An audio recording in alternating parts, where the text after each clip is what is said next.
Yo, good evening, USA, International, Canada, Long Island, aka Strong Island, plus the five spots of Brooklyn, Bronx, Manhattan, Staten Island, Queens. This is your man and homie, G Money Stacks, aka the Gregonator, YouTuber, creator, host with the most misunderstood, lonely nomad, unstoppable independent podcaster, and Queens, New York native, who is also a New York Mets fan from the neck of the woods of Laurelton, Queens, New York. And yes, you're now rocking, tuning in, listening, streaming, and watching the 371st episode of Off the Meat Rack Chainz New York Avenue podcast, live and direct from StreamYard and YouTube. And if you missed out on any episodes whatsoever, don't worry. Everything's all there on the channel. Go ahead and subscribe to the channel so you don't miss out on any new video episode, podcast, live stream recordings, and when I'll be on the air via live stream doing new episode content, and of course leave a like and a comment along with the episodes, topics, and tell me how you feel about the topics in this episode, and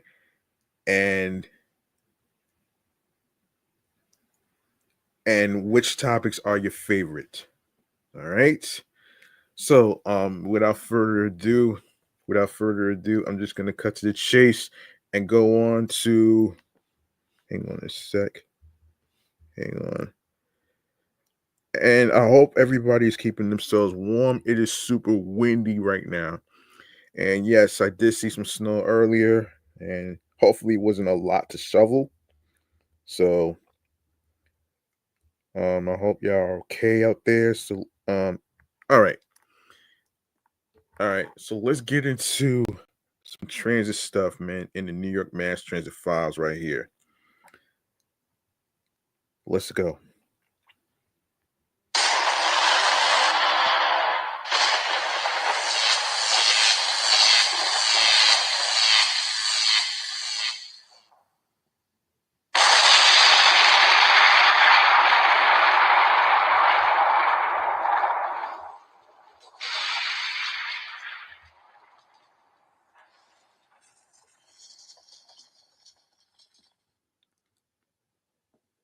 All right, here's what's happening here in transit. So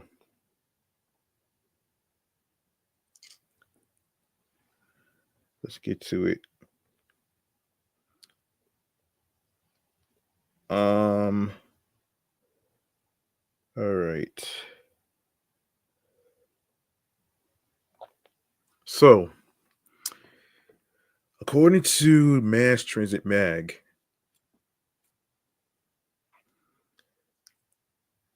hang on one second.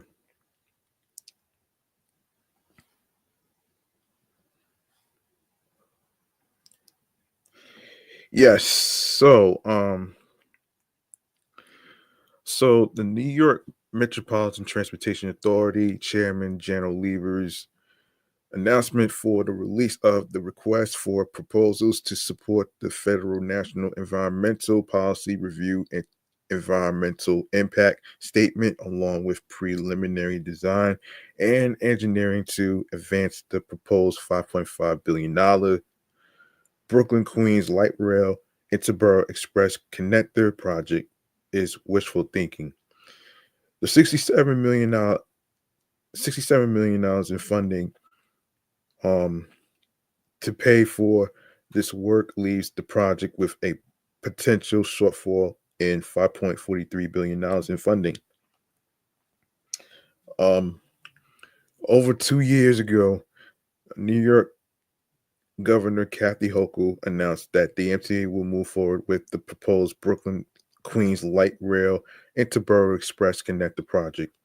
That same year, Lever said that the estimated cost would be under $10 billion. The current cost estimate of $5.5 billion for the selection of light rail versus subway or commuter rail is not validated by any preliminary or final design and engineering efforts. Jeez. Jeez, man.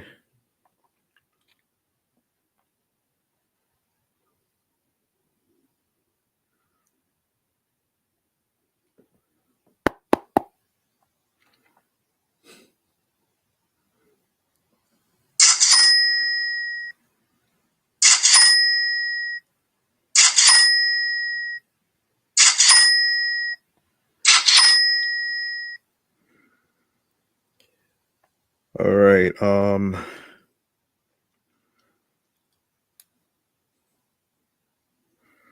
Hmm.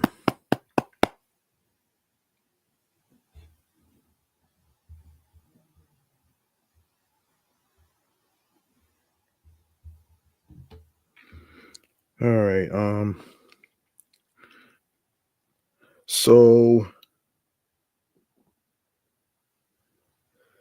the final price tag will be higher with the announcement that the scope of work will now include tunneling under the All Faith Cemetery in Middle Village, Queens. It would now include a new tunnel under the cemetery versus running at street level along Metropolitan Avenue in Middle Village, Queens.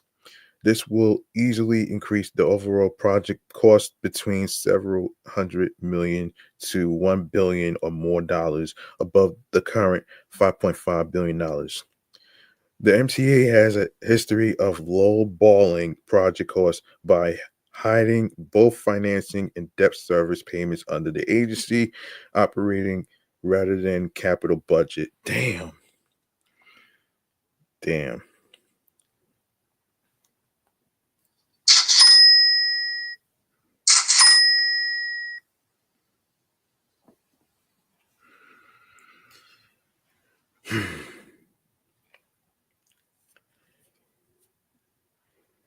Yeah, this is crazy.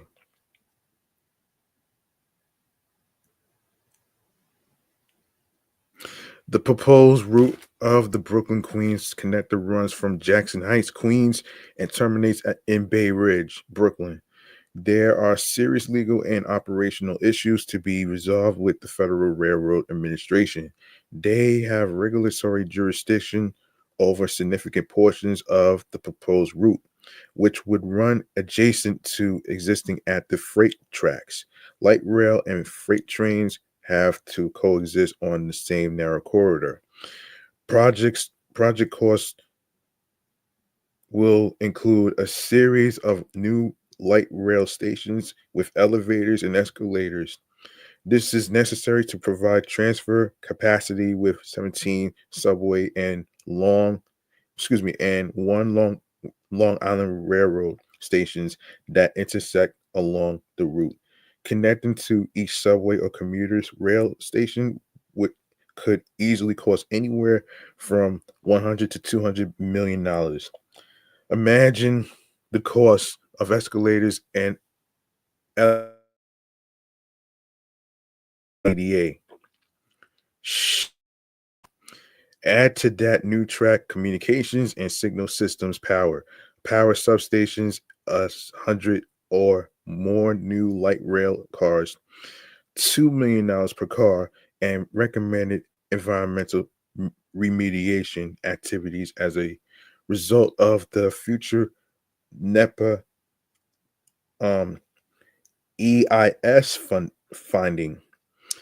This additional fleet would require construction of a new maintenance, operations, and storage yard for several $100 million. What community would be willing to host such a facility? There are also costs for reconstructing 45 bridges, widening miles of embankment and viaduct to make space for additional tracks, renovating the 151-year-old East New York Tunnel, or construction of a new tunnel to meet operational and safety requirements and relocating portions of the Buckeye Pipeline. There is also a potential serious conflict at the Bay Ridge Brooklyn terminus. This is also a site for a connection to the proposed $10 billion cross harbor freight train. No, excuse me, freight tunnel project. The most obvious source of funding from Washington would be requesting and being granted permission from the Federal Transit Administration to enter its capital investment grant, New Start's Core Capacity National Competitive Discretionary Grant Program. In September 2023, New York Governor Hochul directed Lever to enter this project, the FTA New Starts Core Capacity Grant Program. This has been unsuccessful to date. The project was not included in March 11th, 2024 announcement from United States Department of Transportation Secretary Pete Buttigieg.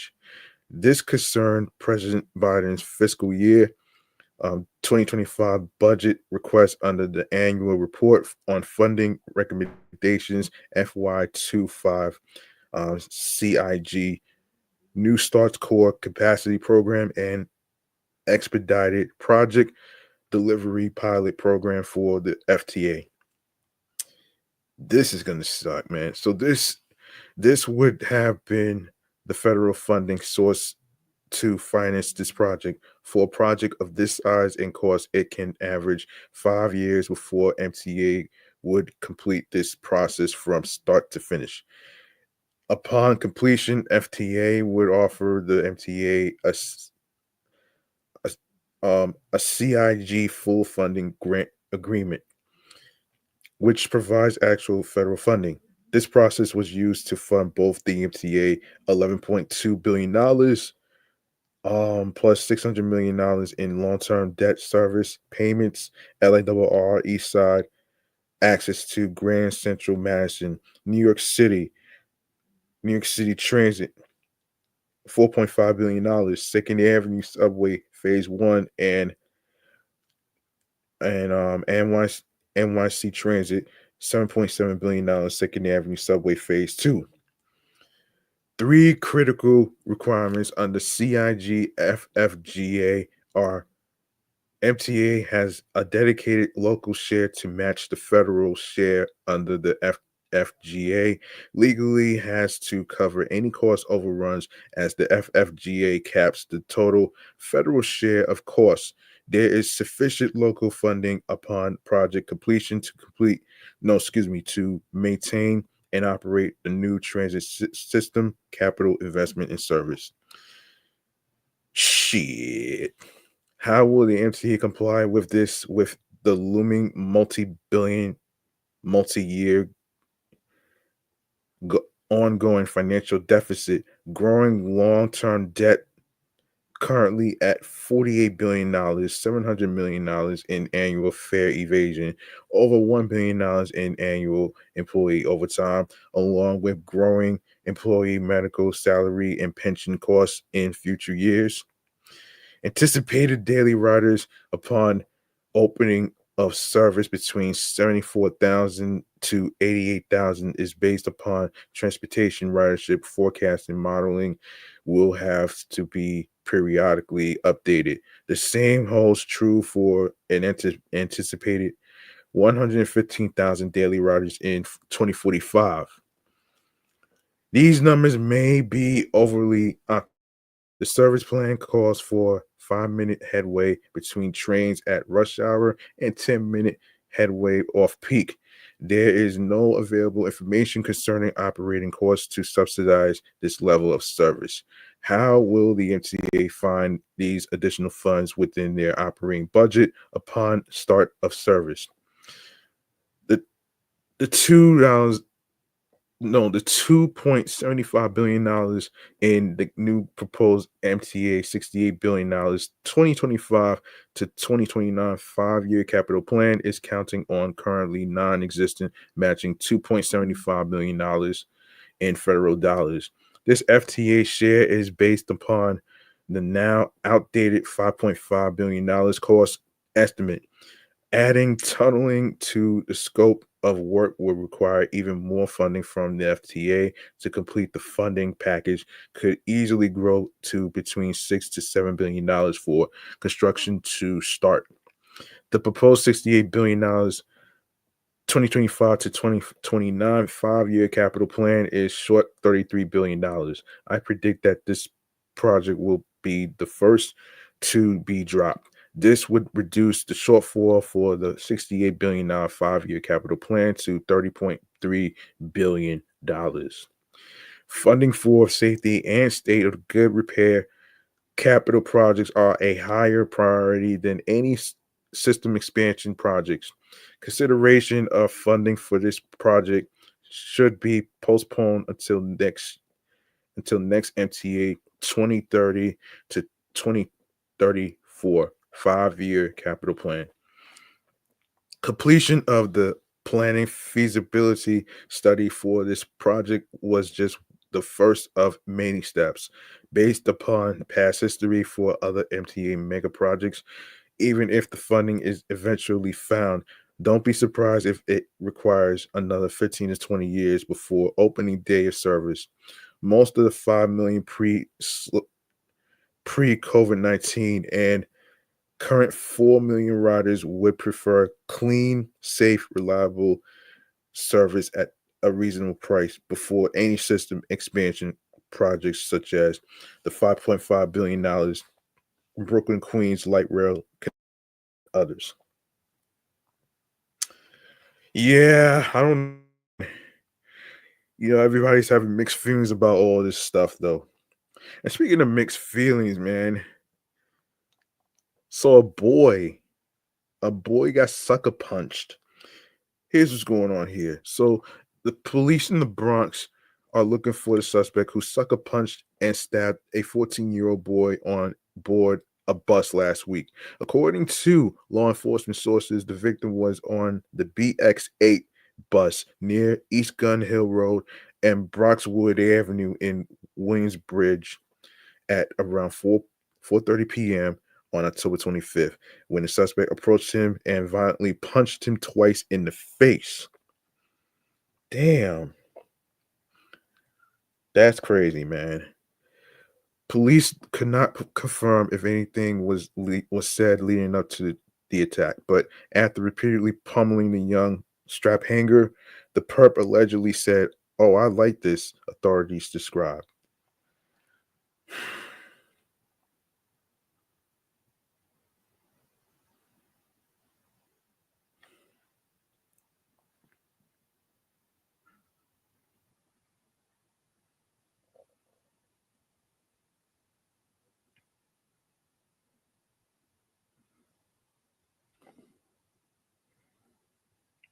Hold on.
The beating escalated when the suspect whipped out a knife and stabbed the boy in his left ear, and law enforcement sources said the suspect managed to flee the scene in an unknown direction before officers from the 47th precinct arrived. Meanwhile, police noted the victim suffered a head laceration. EMS brought him to NYC Health and Hospital's Jacoby in stable condition. Police could not yet confirm a possible motive for the assault or whether the boy knew his attacker. On October 27th, police released surveillance footage of the suspect at large. In the video, the suspect is seen on the bus wearing a hoodie, sunglasses, and a medical mask. So far, no arrests have been made, but the investigation remains ongoing. Anyone with information regarding the incident can call Crime Stoppers at 800-577-TIPS, or for Spanish, you can dial 888-57-PISTA. You can also submit tips online at crimestoppers.nypd.org or on X, formerly Twitter, at NYPD Tips. All calls and messages are kept confidential. All right, next we have a new Exeter ride. We got a new Exeter ride, according to the folks from AMNY. The MTA has opened a new intake center for paratransit customers in Lower Manhattan, allowing access to ride to screen applicants living in the borough without forcing riders with disabilities to schlep to another part of town. The assessment said 3 Stone Street, around the corner from MTA's Financial District headquarters, screens new access a ride users to determine their eligibility for paratransit service. Manhattan has been without an intake center since 2022, when the one on West 13th Street closed its doors. This is a wonderful step for those, particularly that cannot take steps, said Rosalia Watkins, chair of the MTA's Paratransit Advisory Committee. It's an opportunity to join the rest of the New Yorkers in participating in the activities of our city. More than 32,000 people are applied. More than 32,000 people have applied for Access Ride certification in 2024 alone, with 8,000 filing to recertify.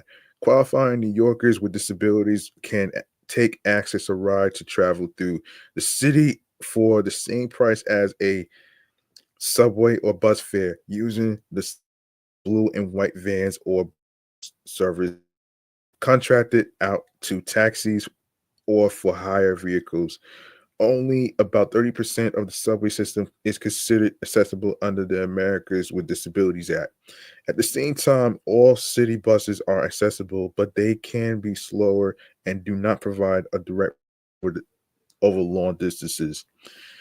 The MTA says Access to Ride's performance is currently on the upswing with 800,000 rides logged in September, unlike subways and buses.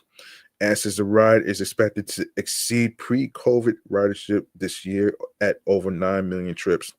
Customer satisfaction was at 68% as of the most recent customer counts surveyed this spring.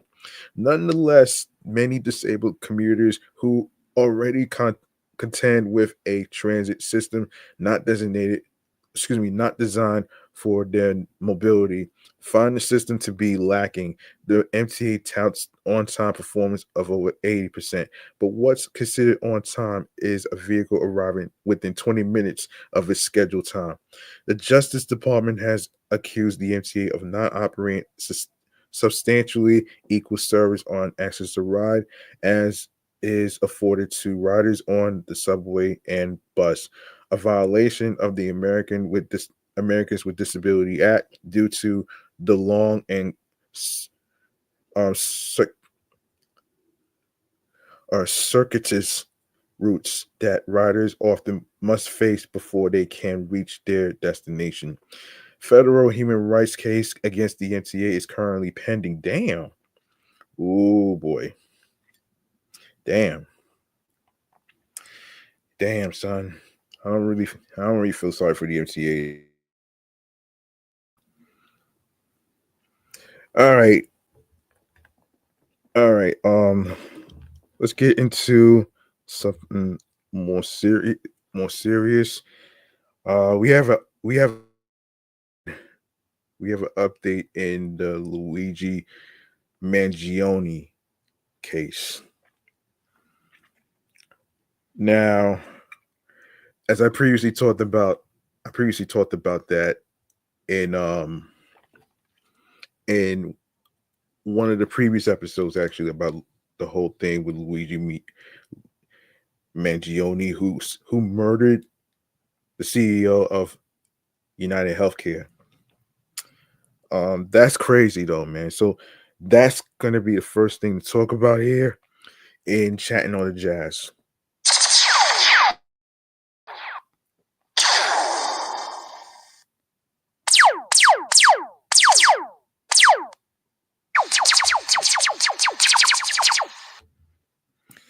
All right.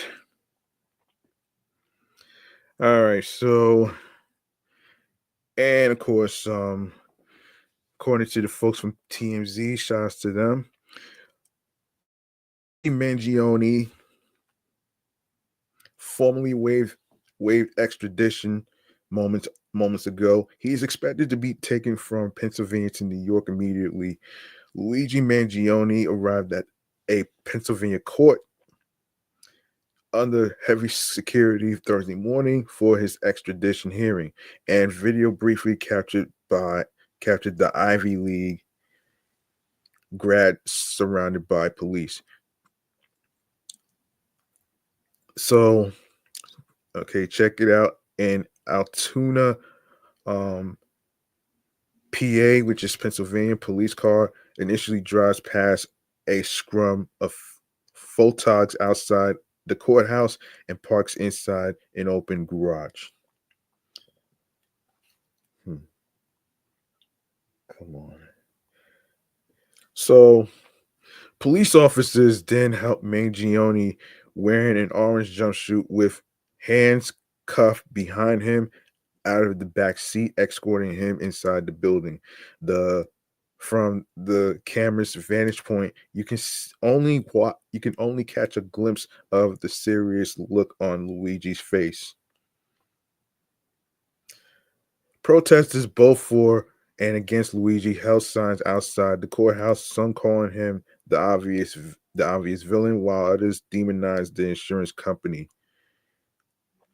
As you know, Mangione is expected to waive extradition at today's hearing so he can be sent back to New York to face state charges of murder and other offenses in connection with the fatal shooting of United Healthcare CEO Brian Thompson in NYC.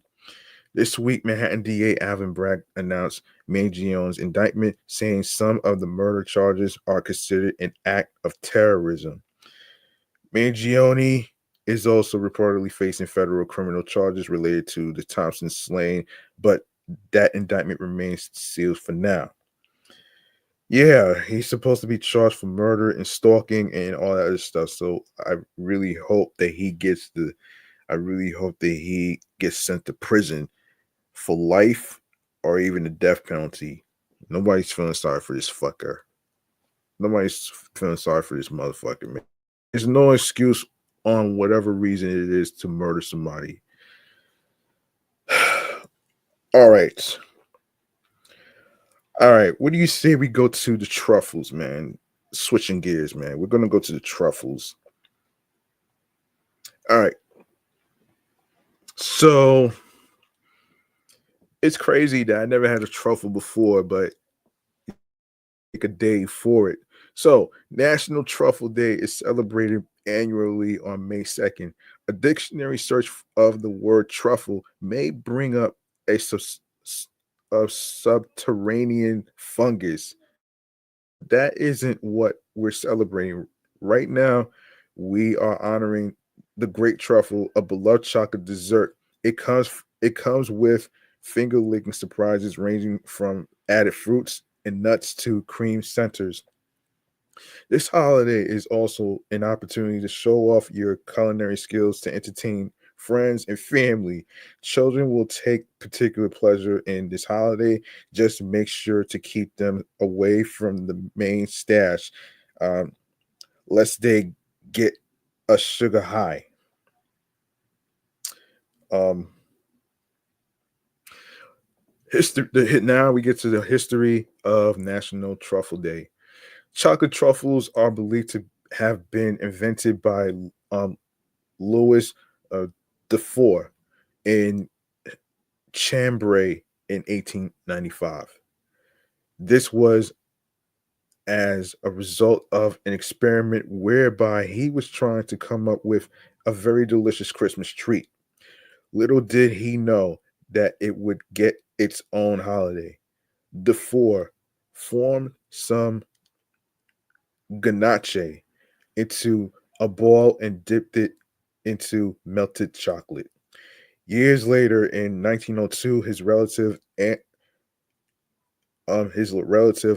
Antoine Dufour took the recipe to England and opened up a shop named uh, Prestat Chocolate Shop.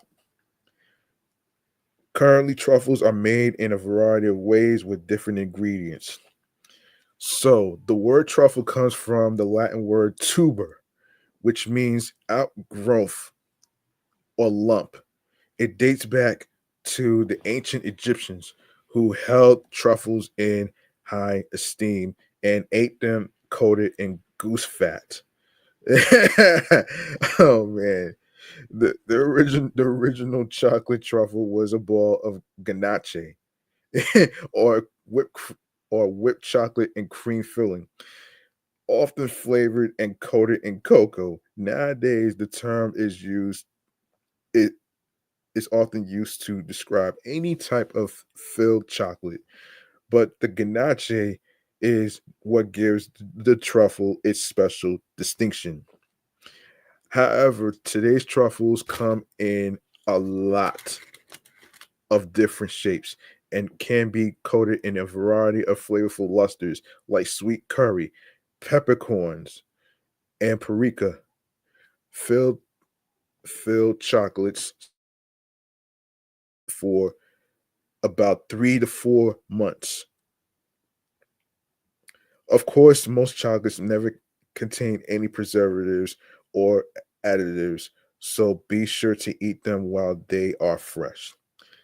Yeah, so let's go to the timeline. 1895, the chocolate truffle is invented by Louis Dufour in Chambray, France. 1902, a truffle shop opens. Um, Antoine Dufour opens the first truffle shop. 1920s, the first known recipe for a chocolate truffle appears in cookbooks. 1980, the birth of the American truffle is created by Joseph Schmidt in San Francisco. And the National Truffle Day activities: go get some truffles, run to your local candy shop, and get yourself and your loved ones some nice truffle treats. This is a day to go all out. Throw a party, have a party with only truffles being served. Who wouldn't love that? Make your own truffles. Try your hand at making truffles. Share online. 5 interesting facts about truffles. Several ingredients can be used. Truffles may contain caramel, fruits, creams, nuts, or whatever your taste buds are hungry for. And of course, number two, that was number one. Number two, they come in different shapes and sizes. They are usually circular, but can be molded into whatever else you could possibly think of. They bear relation to a fungus. They were named truffle because of the visual similarities to the mushroom of the same name. Truffles are mostly ganache and chocolate. The insides are made of ganache with a chocolate covering of a delightful taste. That's number four. Number three, that was number three. Number four, number five, it's mainly a three type treat. There are American, European, and Swiss truffle day. You ask, it brings people together. This holiday makes people gather and eat together. It creates opportunities for reunions. It's an excuse to eat chocolate treats. We think that dentists won't hold this one against you, as truffles have been known to be irresistible. Besides, everyone needs a cheat day every now and then. Hidden culinary skills, truffles can be made in several ways, so everyone gets to have fun in the kitchen. Time to try your hand at making this fantastic treat. And of course, and of course, next year, Friday, 2025, May 2nd, and 2026, Saturday, May 2nd, 2027, May 2nd on Sunday, 2028, Tuesday, May 2nd, and 2029, Wednesday, May 2nd. All right, next we have hold on. Next we have we have this. Pharrell is designer of the year. Pharrell's designer of the year, and yeah,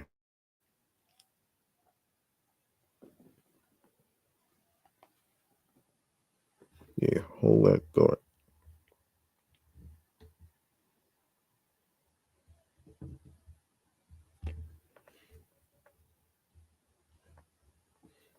Hold on 1 second.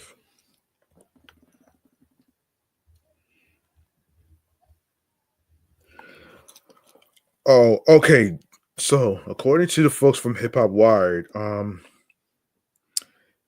there is no doubting Pharrell Williams had a historic fashion run in 2024. So it is only fitting that GQ magazine has named him designer of the year. This week, the Gentleman's magazine started to unveil their annual Man of the Year selections. In it, the editorial staff have crowned Skateboard P as the style industry's number one creative, shot by Eli Russell Lynette's GQ. GQ captures the happy performer in his top eclectic luxury form. As expected, Pharrell Williams effortlessly pairs items from different Louis Vuitton collections with various vintage pieces, resulting in a photo shoot that produces all the feels ranging from Western to military to runaway ready. Even more noteworthy is his interview, full of Pharrellisms. GQ's global editorial director Will Welch got him to discuss a bevy of topics related to his creative process. During the Q&A, Welch revealed that the Grammy Award winner was looking on three different music projects simultaneously with a dedicated engineer to each. End quote. I had three different rooms for three different artists. That's the way I like to cook, Pharrell said. I like to go from room to room because one room reminds me that the other room isn't as hot as I thought it was before I left.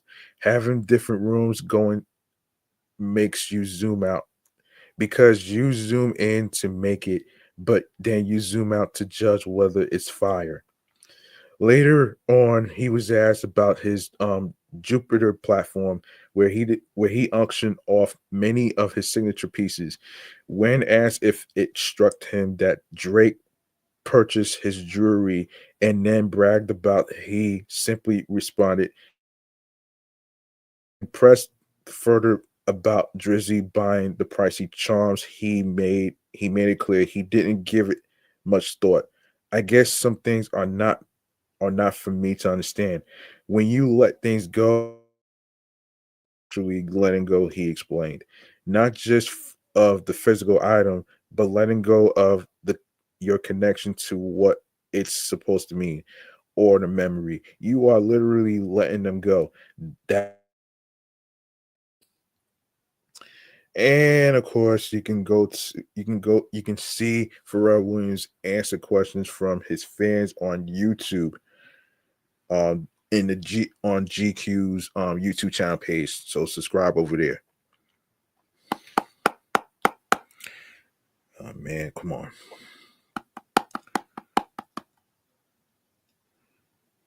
All right. What we have next is, hold on. All right, we should talk about some Grammy nominations. We should talk some Grammy nominations for 2025. Um okay, so Grammy nominations has recently came out. We're gonna get into it right here. So, what the hell's going on here?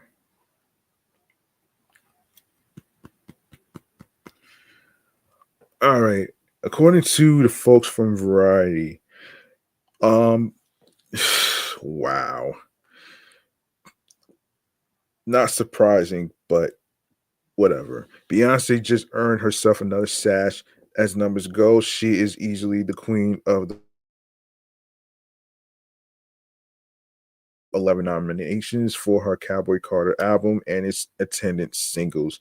That's a personal high for her, besting the 10 nods she got back in 2009. But Beyonce has to share the headlines coming out of Friday morning's announcement because she is just one of five powerhouse women who are nominated in all three of the Grammys' top general categories this year: record, song, and album of the year. Joining her in being nominated for all three of those major prizes are Taylor Swift, Billie Eilish, Chappelle, um, Chappelle Roan, and Sabrina Carpenter. Um, Hang on one second here. Um, the Red Hot Rowan and Carpenter also have the distinction of each being nominated for Best New Artist, meaning they are up in all four general categories, open to recording artists across genres. If either Carpenter and Rowan turned out to be uh red hot enough to win best new artist plus the trio of record, song, and album of the year. They'd be the first to accomplish that since Eilish did it in 2020. Three other artists picked up nominations in two of the three categories and accrued major nomination tallies. Um, Charlie XCX, Post Malone, and Kendrick Lamar. Following Beyonce's leading 11 nods is Eilish, Lamar, Malone, and Charlie XCS, who have a four-way tie for the second largest number of nominations this year with seven noms each. Close behind with six nominations apiece are Swift, Rowan, and Carpenter. In this in this the Grammys year of is this the Grammys year of the woman? You you'd have to say yes, with female artists claiming six out of the eight nominations for both album of the year and record of the year. But then last year was really the year of the woman, with seven out of eight spots taken in. Hang on a second. Taken wait. Taken in. Wait a second. Wait. hold on. Taken in. Wait,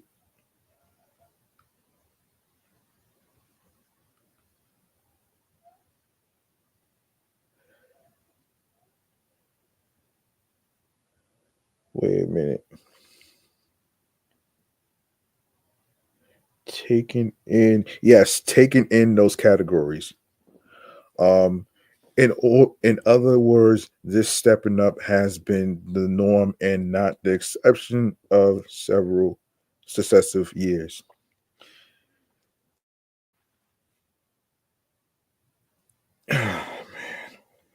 Oh man, are you kidding me?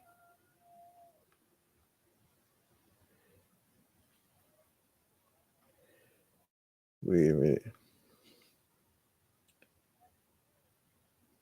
Um, where were we? I'm sorry.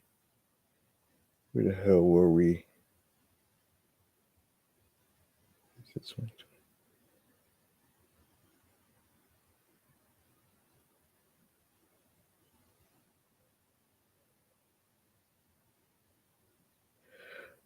Yes, the dominance of all these women on the charts, as well as in the larger pop culture, made predicting the Grammys a little easier this year for many. Variety's predictions a month ago were largely on the nose, getting 6 out of 8 nominees right in each of the four general field categories. Was only when the Recording Academy's voters des- um, voter academies voter design to recognize men in top categories that inclusions occurred that were less expected, if not head scratchers. Andre 3000's Album of the Year nomination for his instrumental free range flute album New Blue Sun is sure to set off a rash of WTF comments. Although the collection certainly had its defenders, there was not a prognosticator in the world who considered that even a dark horse. Oh shit. The Sewn Together Beatles track Now and Then, which is nominated for Record of the Year, had at least popped up in the conversations as a possibility to fill the veteran slot taken by ABBA 2 years ago. Benson Boone and Shabuzi were the three breakout men of the year in music, but the first two of those were held to a single nomination for Best New Artist. Shabuzi got the nom two, along with three more for his record busting a bar song, Tipsy, and one for a feature on Cowboy Carter. Um, yeah. Um, yeah, so Bar's song also picked up an additional nod for Best Remix, an award that goes to the remixer but acknowledges the artist um, parenthetically. Will the February 1st ceremony finally see Beyonce winning either Album of the Year, two prizes that have eluded her despite winning a re- record of record? The rooted interest is off the charts, but every one of the women competing against her in the top categories has had undeniable um, zeitgeist moments this year. Um, and in the record of the year division, she faces Kendrick Lamar. His single "Not Like Us" was so ubiquitous in even sports and electoral politics this year that it forces Grammy watchers to consider a possibility that is about as unthinkable at the Grammys lately as it is inevitable in the outside world, a guy prevailing. All right, so record of the year, now and then the Beatles, Texas Hold'em, Beyonce, Sabrina Carpenter. 360, Charlie XCS. Birds of a Feather, Billie Eilish. Not Like Us, Kendrick Lamar. Good Luck, Babe, Chappelle Ronan. Fortnite, Taylor Swift featuring Post Malone. Album of the Year, New Blue Sun, Andre 3000, Cowboy Carter, Beyonce. Short and Sweet, Sabrina Carpenter. Brat, Charlie XCX. D D Jesse, Volume 4, Jacob Collier. Hit Me Hard and Soft, Billie Eilish. The Rise and Fall of a Midwest Princess, Chappelle Roan. And the Tortured Poets Department, Taylor Swift.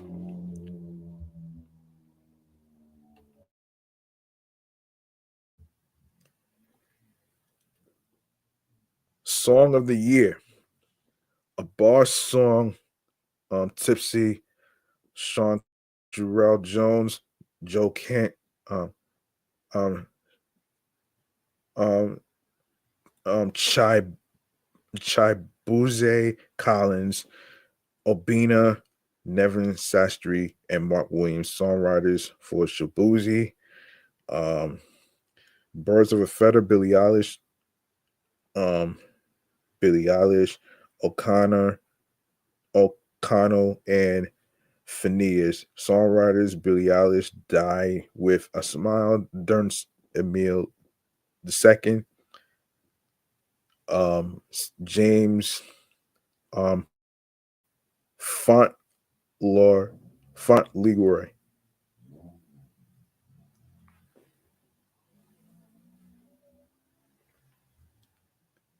Lady Gaga, Bruno Mars, and Andrew Watt. Songwriters Lady Gaga and Bruno Mars. Fortnite, Jack and Antonoff, Austin Post, and Taylor Swift. Songwriters, um, Good Luck Babe, Kaylee Rose, Ann Stutz, Daniel Nigro, and Justin Trainter. Songwriters Sherelle Ronan, Not Like Us, Kendrick Lamar, um, Please, Please, Please, Amy Allen, Jack Antonoff, and Sabrina Carpenter. Songwriter Sabrina Carpenter, Texas Hold'em, Brian Bates, Beyonce, Elizabeth Lowell Bolin, Megan Bulow, Nate Ferrero, and Raphael Sadiq. Okay, best new artist: Benson Boone, Sabrina Carpenter, Dolce, um, um,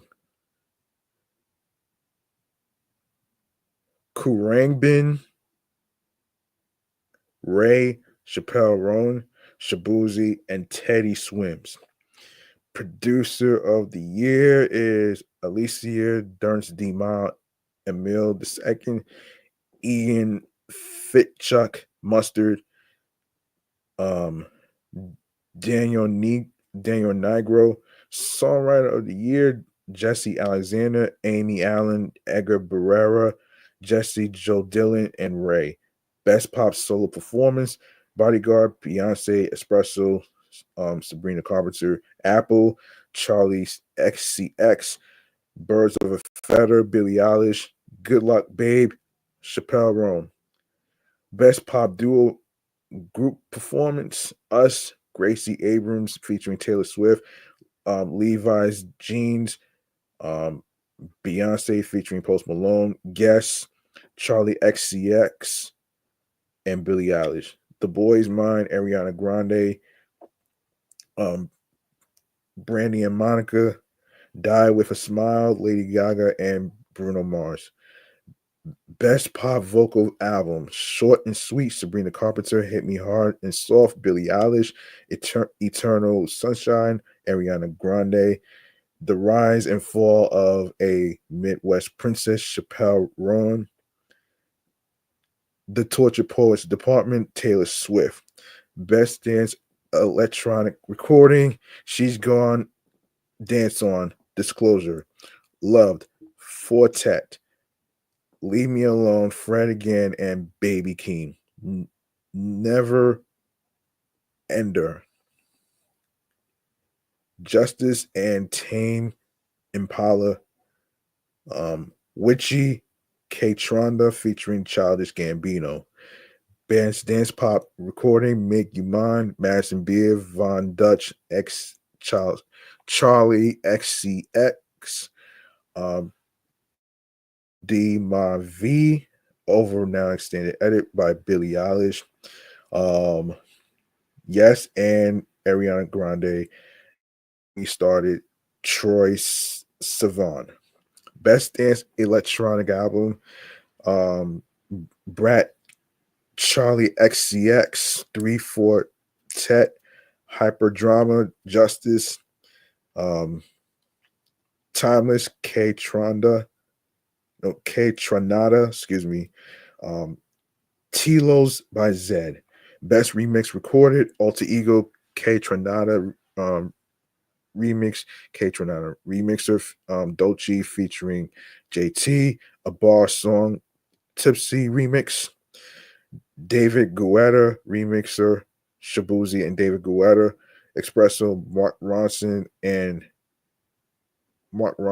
X FNZ, Working Late remix, FNS, no, FNZ, excuse me, FNZ, and Mark Ronson remixes Sabrina Carpenter. Josh Sees Them, Emma Piano remix, Alex Ignatius, Footsteps, and Mr. Mayish remixer, Julian Marley and Annette Antaeus.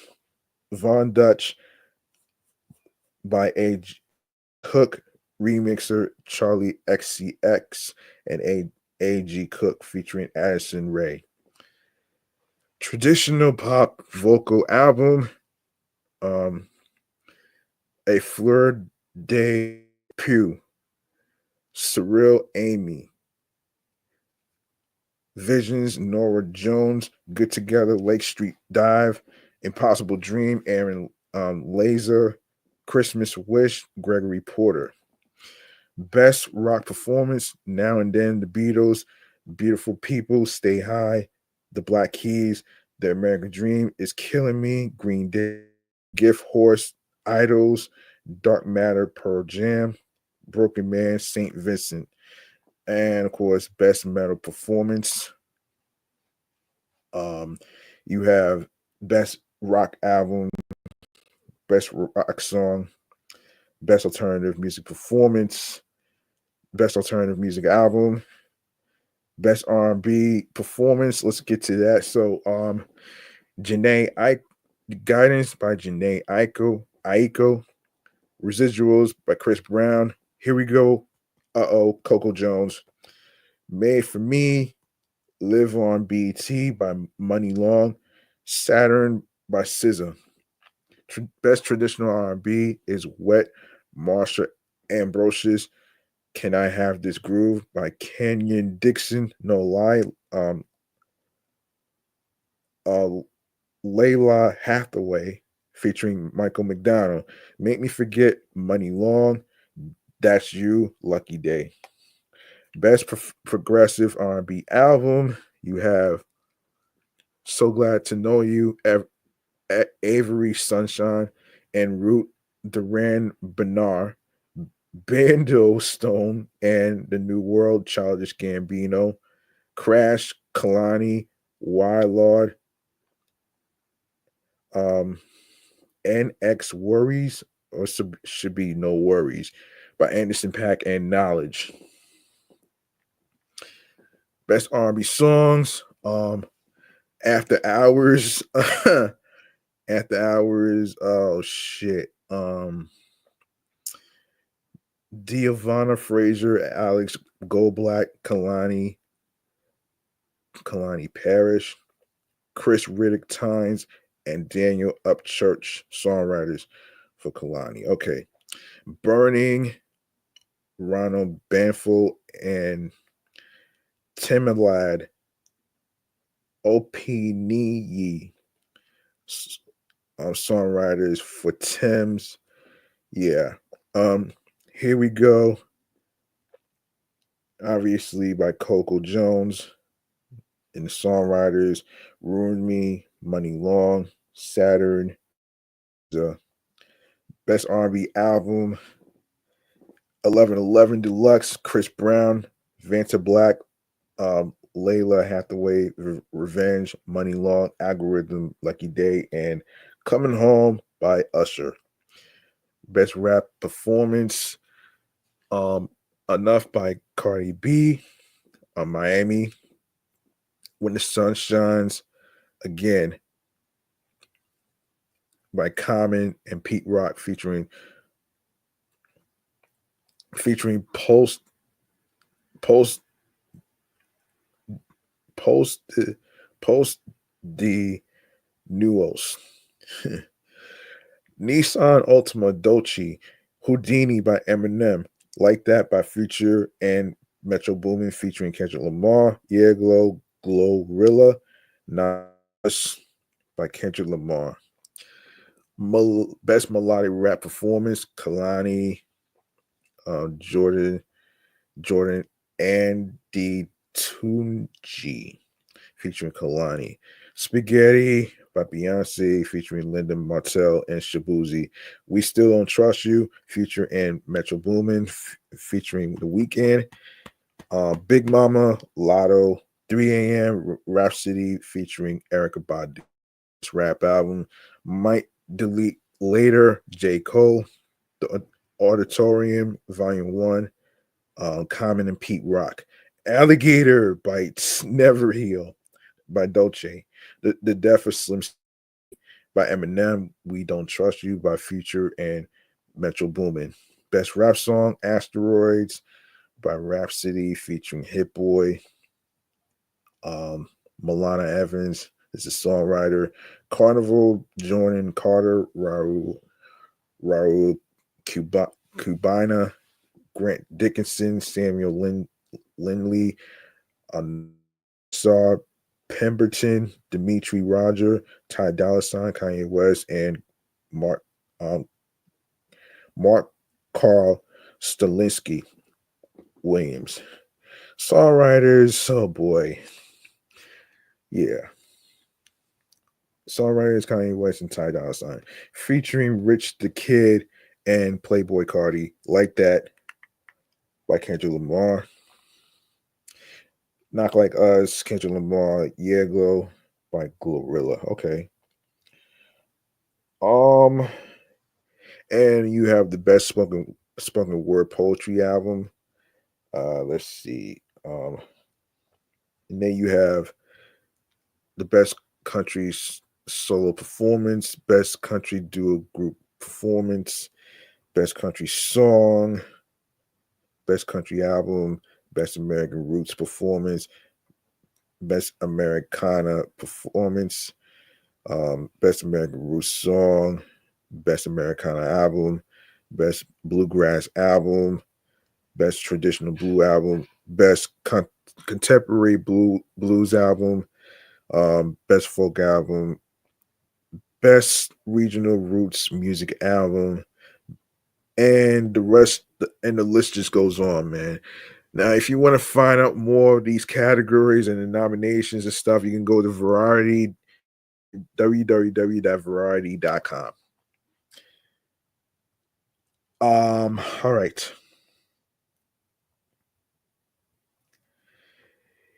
Now, 13 best new hip hop songs. Let's see. Let's get into it right here. Um, Hold up.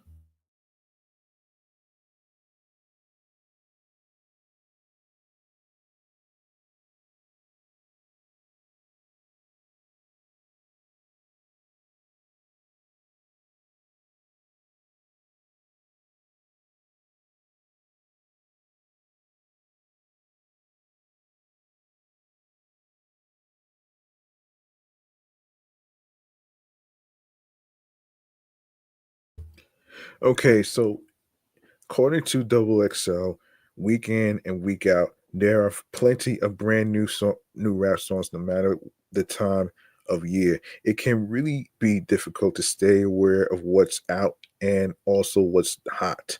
So, though Lexel decided to make things much easier for you, instead of sorting out nearly everything that released this week, we narrowed it down to strictly the best of the week, saving you time. Expect to see selections from the established stars, the next wave of new talent, the new hold on, where new talent, the up and comers, and everyone else in between. If the song is fire enough to beat the competition, it'll take one of the weekly spots. You can trust us on this one. Follow our lead, and you'll never get laughed off the aux cord again. Your friends will finally trust you with playlists. It'll be wonderful. In addition to that, you can check back every week for the latest and greatest tracks. You'll always have somewhere to turn to each week, being sure to find some songs you'll dig. All right, so Insecurities by Little Baby. All girls are the same. Two, Insecure by the late great Juice World with Nicki Minaj. P.O.P. by Denzel Curry featuring Key, Nayada, and Sauce Walker. Hard to Believe by Finesse Two Times. Solid Niggas by and A-Rap Music featuring Crooch Calhoun.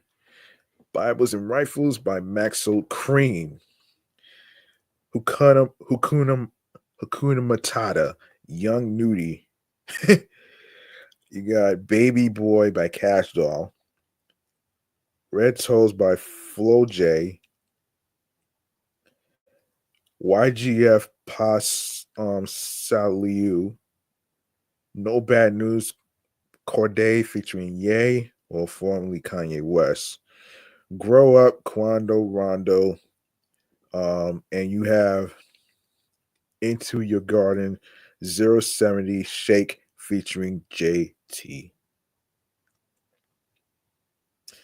Yeah, I'm not even gonna go through all that shit. Anyway, let's see what else. What else we gotta talk about here? Hold on, let me check. Let me check. Let me check. Um, let me check this. So let's see. We got nominations and stuff. All right. All right, let's go into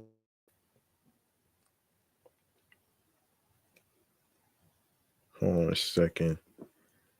So let me see. Um so let's go into some tech news, man. Let's go into some tech news. This one is particularly involving this one particularly is involving Disney Plus. So we're gonna get to it right here. We're gonna get to it right here. Oops, right now. We're gonna get to it right here, right now. Um, I've been waiting to do this topic for a while right now, man. Now that I don't even use Disney Plus per se, but Disney Plus is too expensive for me, so I couldn't really see myself doing that. So yes, so yes, so yes. This is Crunch Tech mentions. All right, let's get to it right here, right now. Hold on. Okay, okay, here we go.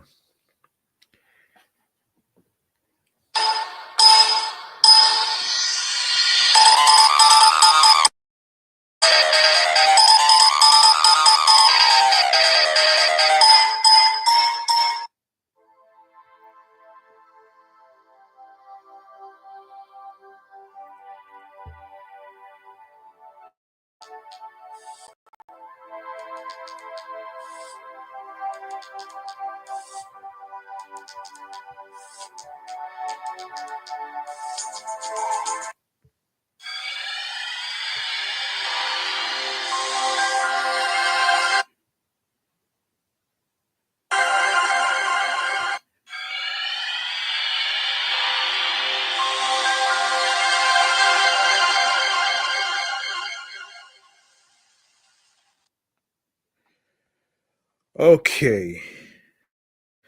All right. Since we talking Disney Plus, let's get to it according to Hip Hop DX. Let's see. Um, so ESPN Plus arrived in the lineup of Wednesday, December 4th.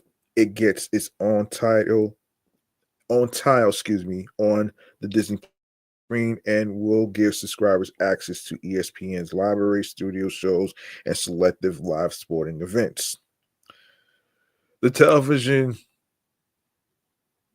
streaming market has become so crowded, but Disney hopes this latest move has made it very simple for customers looking to cut the cut the cord and not break the bank in the process. Disney's Trio bundle is finally all under Disney Plus's roof with ESPN Plus's late addition to the lineup. The lineup already featured Hulu and a streaming platform where you can watch all things House of the Mouse and Marvel Studios. ESPN Plus arrived in the lineup on Wednesday, December 4th. It gets its own life on the Disney Plus home screen and will give subscribers access to ESPN's library, studio shows, and select live sporting events. Deadline reports that during with the press, executives said the initial offering of sports programming will include NBA and WNBA games, Australian Open tennis, and longtime studio shows like Pardon the Interruption. This latest move comes as Disney still plans to launch a standalone flagship ESPN streaming service in fall 2025, which ironically will also live on the streaming platform, according to the website. According to, hold on, speaking on the move, Disney Plus's president, Elisa Bolden, called it the next step in both the evolution of Disney Plus and also ESPN's streaming feature. When asked why current ESPN Plus subscribers would be incentivized to keep their subscriptions to the standalone streaming service, Disney said their goal is to reach casual sports fans by offering live sporting events that they might not come to ESPN for. And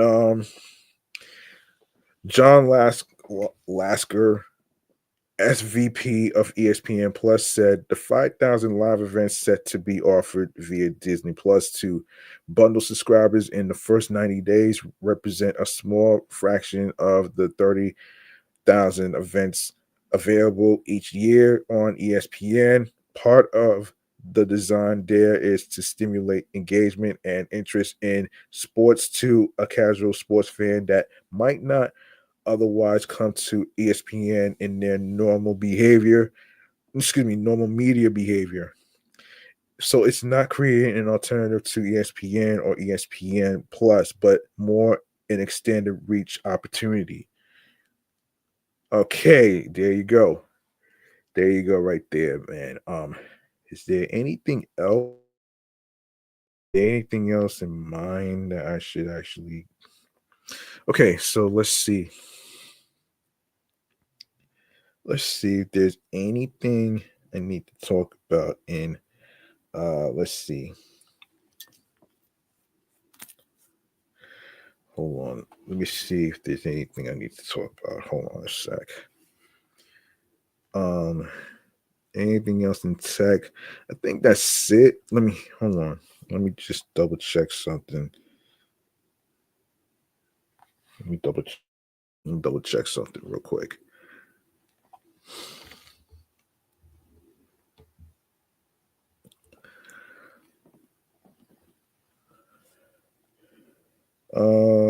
Let's see. Let's see. Okay, let's go to tech. Oh boy. Um,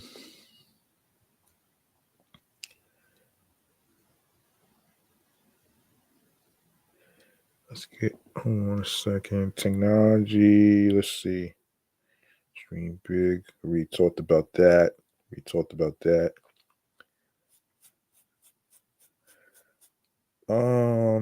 Let's see. We talked about Blue Sky. Talked about Instagram already. Let's see.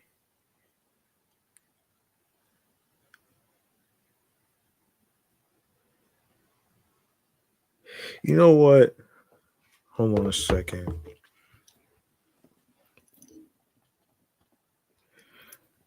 All right. I think I'm going to whatever topics or anything like that I don't get to, I would try my best to actually um get to it. Um all right. In the meantime, I think I'm gonna wrap up here actually. So let me just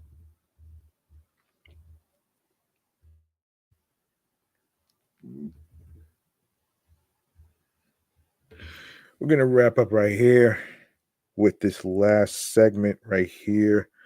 This is going to be yes, stream choices on the go. Hold on, stream choices on the go, man. Hold up, what is going on here?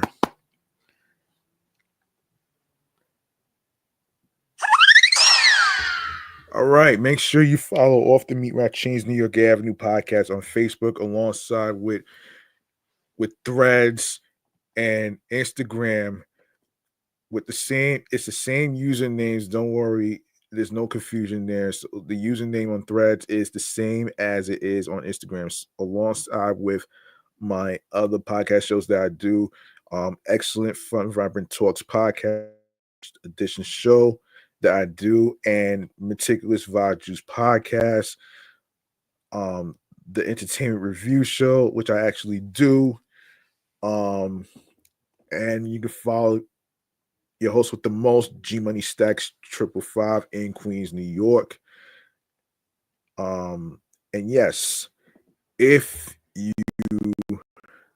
if you like to if you like what you heard in today's episode or any previous episodes whatsoever, I suggest I suggest you take a look in the link in bio where it says um where it says Linktree/G Money Stacks 555. All right.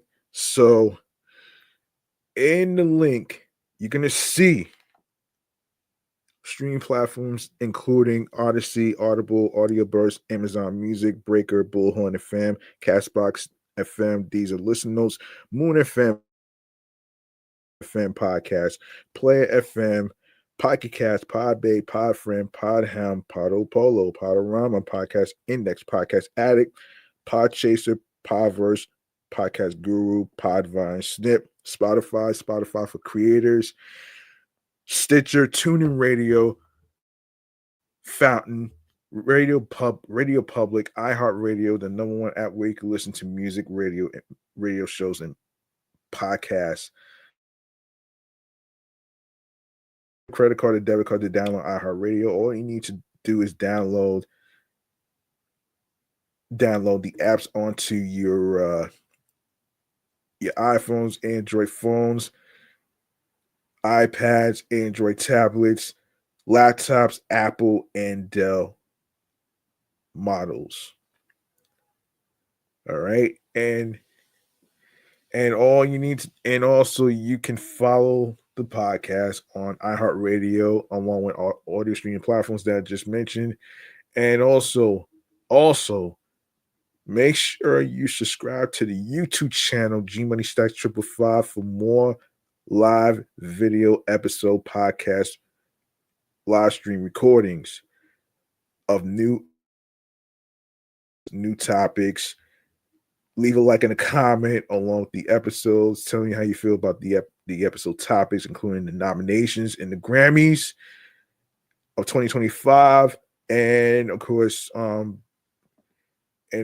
be sure to share, be sure to listen, be sure to stream, add the podcast to your playlist if you are on the go, going to work, going to class in college, whether you are going to other destinations or coming from your destinations.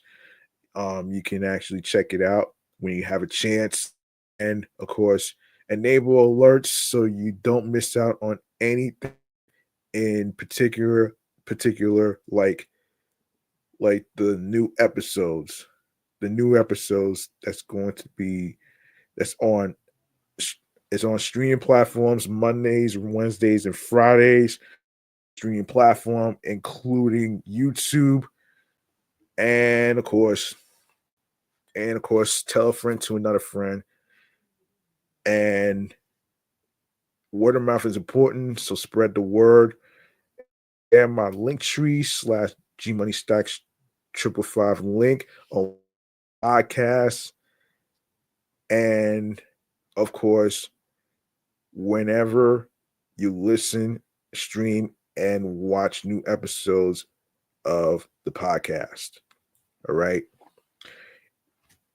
Be sure to do that with your husbands, your wives, your boyfriends, your girlfriends, people you're cool with from work, and everywhere else. All right, that's gonna do it for me, man. I'm your man G Money Stacks, aka the Gregonator. Thank you very much for listening to the 371st episode. Um, and remember, the grind doesn't stop. Hard work pays off. If you want something, you have to work hard and earn it. It's not gonna be given to you on the stuff right there. So be on your P's and Q's, whether you are a podcaster who has their own show. And the most important thing is to be yourself when you are recording behind the microphone. Of course, follow your goals and dreams. Don't let anybody stop you. Do what makes you smile, that you enjoy, creatively, mentally, emotionally, physically, and spiritually, that gets you into your zone alongside with tunnel vision. And also remember that there's no manual for following your journey and your path. You know what I'm saying? And also you don't have to worry about driving yourself crazy over overthinking that ads are mandatory and stuff. You don't have to worry about it. You don't have to worry about an SEO per se, because a lot of times keeping up with the algorithm can be stressful. And you know what I'm saying? And